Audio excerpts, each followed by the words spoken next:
I can't take you back to 1973. It's not possible. This is as close as you will ever get to seeing what I saw when fantasy gaming appeared. To me, it's different for everybody, isn't it? Your stories are different, my stories are different. I've been a formal wargamer that was at a club, mainly because I couldn't find anybody to wargame with. And the men there, and they weren't men, I was the youngest by a long way, were playing Napoleonic Wargames Research Group, 25mm Hinchcliffe.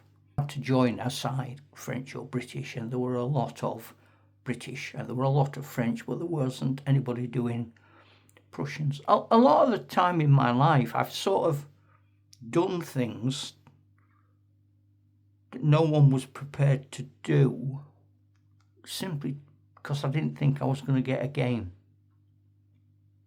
Anyway, I turned up with my little Napoleonic soldiers, as usual, in 73, to find some of the older boys, young men who were back from university, were playing with these exact models, miniature figurines.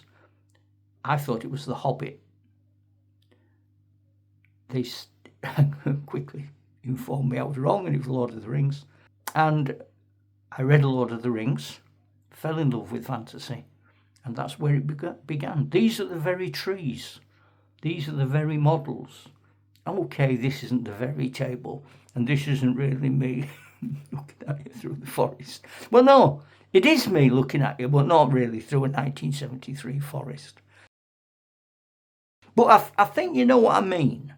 I've been listening to too much Rush, and yes, recently my head's frazzled. I'll come back and have a proper chat with you in a minute. Hang on.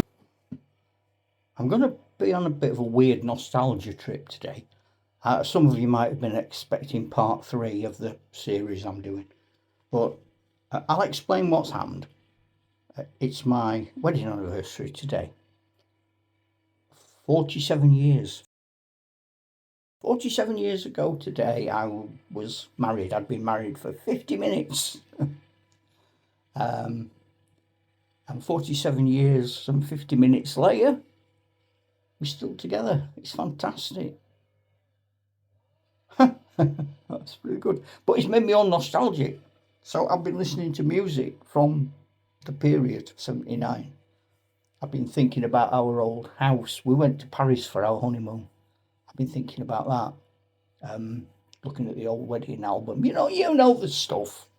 And of course, because we are gamers, my mind has wandered to, as it would, it's your wedding day. I'm a man, I'm a red-blooded man, I've got needs.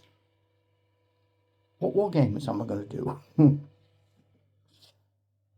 I get away with snaffling some elves and goblins into the wedding suitcase? Will I get time for a game in Paris? Will I find a model shop? They're all important things to think about on your wedding day. You will agree. So that's that. So that's made me go back. When I was thinking, when I started wargaming, I did it as a way of finding someone to play games with it. We played, don't get me wrong, I wasn't popular, but I wasn't unpopular.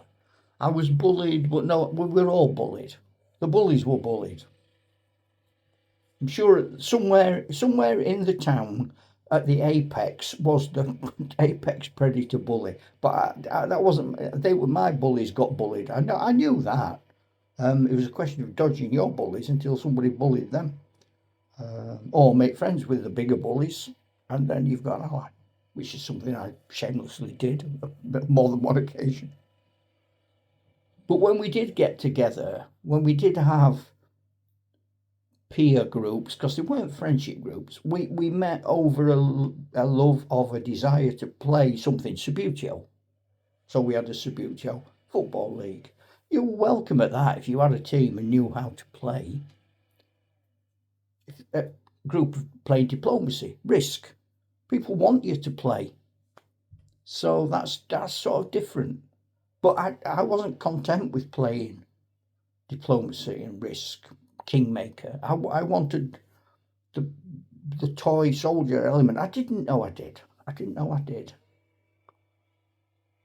I went to a war games club because my dad got fed up of me arguing with my little brother, who was 4 years younger than me, and he didn't want to play what I wanted to play. He didn't want the same games, battles. He didn't want the detail that I wanted. So we fell out constantly.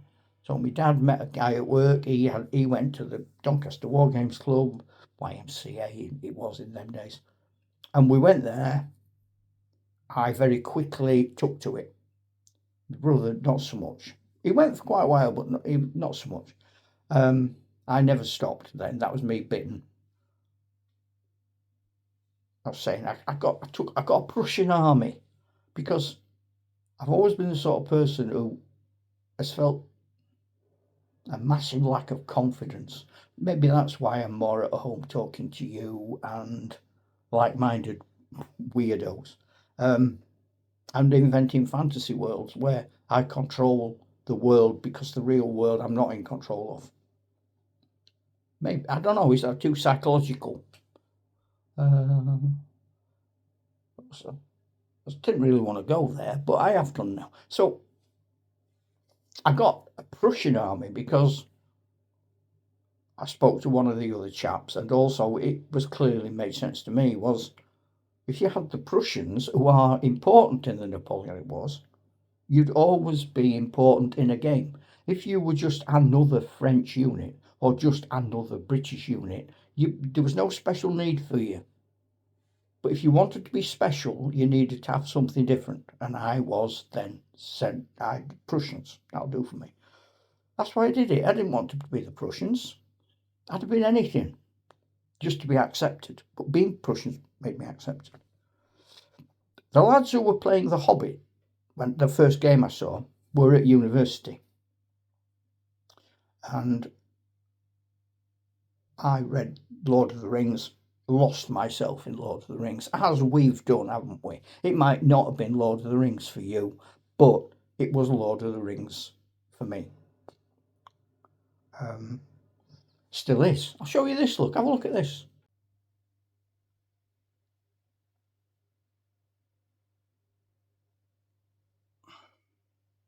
I haven't just got up and stuck that on the wall. That's been on the wall all the time I've been in this room. I used to lose myself in the maps, the codes, the languages. I used to invent my own languages. Summer holidays now in England, UK, for the school children. First thing I did, school summer holidays, first Monday. Sheet of A4 paper, get all my pens out, and I would copy, absolutely like a forgery, the map in The Hobbit. And then I would age it, and I lost them because the following year I'd do the same again. I was immersed totally in Lord of the Rings. But a lot of my friends weren't. When I was in sixth form doing A-levels, I was immersed in fantasy and Lord of the Rings, Tolkien bestiary. There was an album, I think it was a Scandinavian composer who did an album with music of Lord of the Rings. And there was the track I always remember, because it was when all record players, you could put a needle on where you wanted, like that, and you drop the needle. It was the horns of the Rohirrim or something. It was the Rises of Rohan, and in the big battle at the end. I used to put that on when you were moving your cavalry. But I wanted total immersion in a world that I could understand. Now, nobody else wanted that. There were a couple of folk who tolerated it, but their hearts weren't in it, really. They did it because I did it, and that was as far as it went, really. And then when you start analysing why you do things, I don't know. I'm not sure it helps. But I'd find myself sat at the War Games Club thinking, I don't know what to do here. Just looking round, there's nobody doing what I want to do. And I didn't know what other people might be doing. So the thumbnail for this video suggests how did what I was doing compare with what Gary Gygax was doing. This is a very brief. I'd never heard of Gary Gygax. You're talking, God, 10 years. No, 8 years before I even heard of Gary Gygax. So I created my world, Galensborough, which became the human country of Arnak, which became the world of Jural. If you look at what happens in America with Gary Gygax, he gets together with a friend. I'm in my own world. I've created Galensborough, which it is a role play in as much as it is playing a role. But it was full of toys and cuddly toys and action men and all sorts of toy soldiers. So it wasn't like a proper fantasy world. Galensborough, Christmas Day 1966. 1972, I have begun proper, serious wargaming. I read a book, Bill Lamming, about campaigning. It's a brilliant book, fantastic book. I have done videos about it in the past. I'll maybe show you it again soon because it's relevant. And in that, you sail to another island with a number of troops that you can afford. And it tells you what your resources are. You throw dice, and then you can chop trees down and start to build. And you can send ships back home, bring more things. You can trade, and so on. The idea is lots of players play, and eventually your lands start to bump into each other, and you can wargame. But so I was introduced. Bill Lamming comes along, so I've got a world historical feudal gaming method to create something. Then I discover miniature figurines who do fantasy figures. Never occurred to me about doing fantasy figures. I loved fantasy. I loved wargaming. Didn't even know you could put the two succinctly together. So I did that. Now, Gary Gygax in America, he's older than me, was older than me. And a few years before this, probably about the same time. Not the Galensborough. I don't know what he was doing then. But 72, I'm sure it was 72. I never researched these videos because I always think it might be fun for you to do it. Or some of you know, don't you? I'm one of you, and I'm mentioning no names, no pack drill, as they say over here. Was a friend of Gary's, so I'm loath to, if I'm wrong, I know I'll get corrected. But that's good. I want to be corrected. So I think in 72, Dave Arneson came with Blackmoor campaign to play the game with Gary and his mates. Now, the big difference between what Gary was doing as a medieval wargamer was he had armies in blocks, maybe 30 men, based in 3s and 2s and 1s, with a command and a musician and a standard bearer, and they had a point system wargames research group, or et al, whatever. And by that time, I suppose he'd invented chainmail. Probably invented chainmail to stop playing whatever hard, fast rules these other games were imposing. That's what I did. Because they were too complicated for me. You see blokes turning up to war games in the 70s with a calculator. So he comes along, Dave, and he says, we're going to play Blackmoor, my campaign game. I said, all right, I'll get my big armies out. No, you won't. You don't need big armies for this. It's just every player gets one figure. That blows Gary's mind. I suspect it would have blown mine, and I can only paraphrase, I wasn't there. But I could imagine them in that room going, one figure? If I'm only picking one of them, what's are you playing at? But anyway, so Dave goes away. Gary Gygax immediately starts writing his own version of Blackmoor. Instantly. And I had Gainsborough, and he comes up with Greyhawk. And they have the dungeons beneath Greyhawk. And I have the world around the city of Arnak, which grows out of having Gainsborough and Bill Lamming and getting better at making kingdoms and countries and growing up a bit, I suppose. Then the people in Greyhawk want to go, what's over that hill? What's down that road? What's over that field?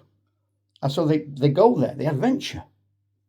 And they find something, so they stick it on the map. I leave the city of Arnak and I move slowly through the 80s into the world that becomes Joral. It's a parallel. It's a parallel.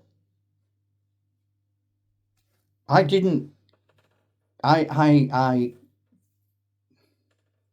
was always a wargamer who role played. I was a wargamer who carried on wargaming and role played. Gary Gygax was a wargamer who became a role player who went deep diving into Dungeons and Dragons. Now I did a different path there.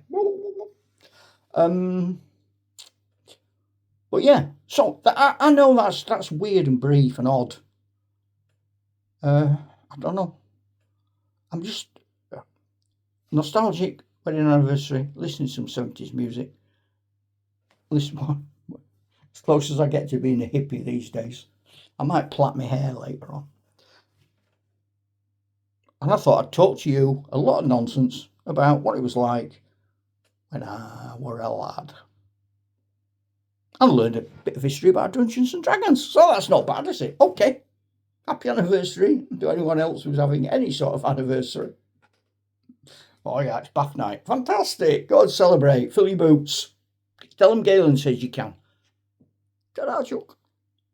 I'm sure